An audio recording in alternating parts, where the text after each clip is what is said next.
हरा भरा जंगल, सूरज की किरणें पेड़ों से झांक रही थीं।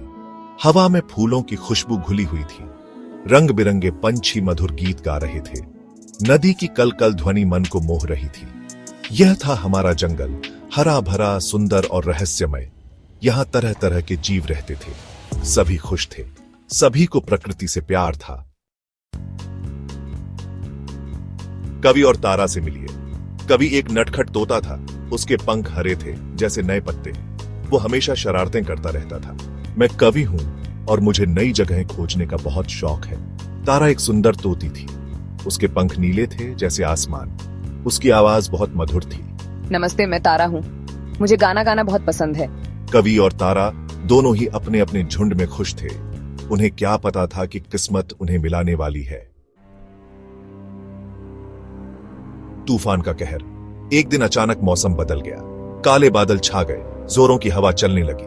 बारिश होने लगी। देखते ही देखते तूफान आ गया। जंगल के सभी जीव डर गए। वे इधर उधर भागने लगे। पेड़ उखड़ गए। घोंसले गिर गए। तूफान के बाद कवि एक टूटी हुई शाखा पर बैठा था। उसके पंख घायल थे। वो उड़ नहीं सकता था। तभी उसकी नजर तारा पर पड़ी। तारा भी घायल थी। तारा, तुम ठीक हो? हाँ कवि, बस थोड़ा सा दर्द हो रहा है। कवि ने हिम्मत करके तारा से बात की। धीरे धीरे दोनों की बातचीत होने लगी। दोनों को एहसास हुआ कि वे अकेले नहीं हैं। कुछ दिनों बाद कवि और तारा के घाव भर गए। अब वे फिर से उड़ सकते थे। उन्होंने साथ मिलकर जंगल की खोज शुरू कर दी। तारा, देखो वो ऊंचे ऊंचे पेड़ कितने सुंदर हैं। हाँ कवि, और वो फूलों का रस कितना मीठा है। वे ऊंचे ऊंचे पेड़ों पर बैठते, फूलों का रस पीते, नदी में नहाते।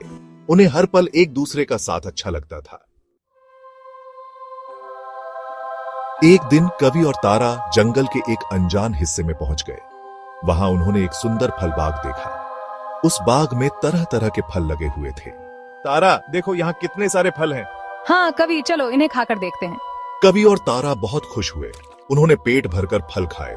उन्होंने सोचा कि इस बाग के बारे में अपने दोस्तों को भी बताएंगे। जंगल में हर साल उड़ान महोत्सव मनाया जाता था। इस दिन सभी पंछी नए सिरे से जीवन साथी चुनते थे, नए झुंड बनाते थे। तारा, ये महोत्सव कितना सुंदर है ना? हाँ कवि, लेकिन मेरे मन में एक सवाल है।